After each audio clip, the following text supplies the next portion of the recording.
Hi there, good afternoon, and I am Drake, and this is another day on Dartmoor.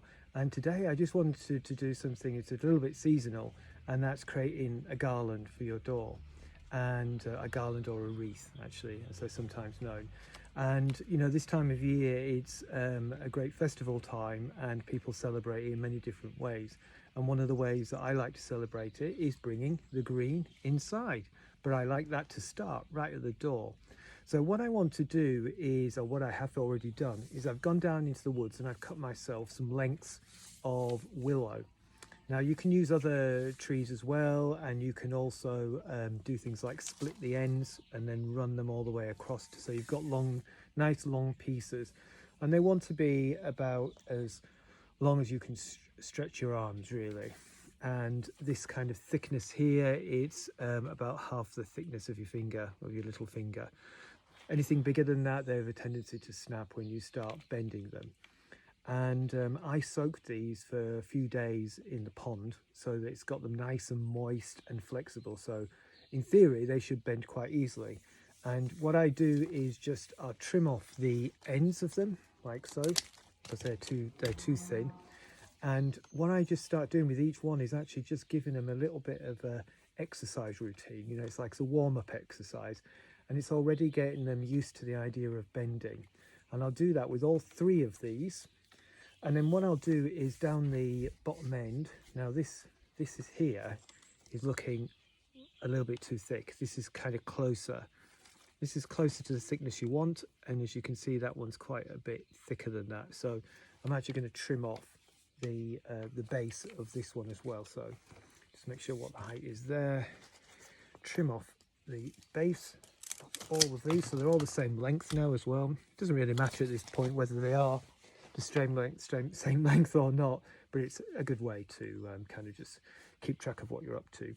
And then all I do is I'm just going to tie a bit of twine around the bottom of this and just do it in a nice tight knot. You can see it's about 4 centimeters off from the bottom like that, and tie that into a good old knot so it's good and strong. And then you're going to do a bit of plaiting. So it's the classic kind of, you know, one under, one over, one under, one over. So what we do is we just plait these together, and don't worry if these are a bit loose at the beginning here, because you can tighten them up once you've done the other end. And you want to just go round and round, and what you're doing is you're leaving quite generous gaps between them, and you want that because you'll need that for later. So you go all the way down, all the way down, all the way down to the bottom, tie off the bottom, undo the top, and then you might want to tighten those bits up there, and then you're just going to bend them all the way around into a circle, and just give yourself time to kind of ease into it and work with the wood. Don't work against it. If you work too hard on it, then what might happen is, there's a small bit of demonstration that will happen, it will just break. So you don't want that to happen, so avoid that. And then you'll end up with something like this, ta-da, which is a nice circular, or almost circular piece of willow, and it's all nicely woven. It's quite gappy, as you can see. And now sometimes one things you can do is you can put like a bar along here to give some strength, and you can make it a cross bar as well. So if I had a length here, so you'd have something, it's almost like you're making a drum, you know, so you end up with something like that, and that will just help give strength to it. But you may or may not need that. This is really quite robust, so I don't think you really need it. And then with these little gaps, all you're going to do is, I've got some bits of evergreen fir tree here, is you're just going to weave in to those gaps, and you're going to keep working it round and round and round, and you can do it with anything that you want. Here's a bit of hollyberry as well, so again you just feed it into there, and you're just going to keep going round and round and round and round. And you know, if I was one of these prepared people and could just show you one that I'd created, I'll take a photograph of this one once it's finished, so you can see what it looks like, the finished article. But do what you want, add what you want. You know, there's some wonderful berries out there, wonderful evergreens out there. Just really celebrate them and weave them in there.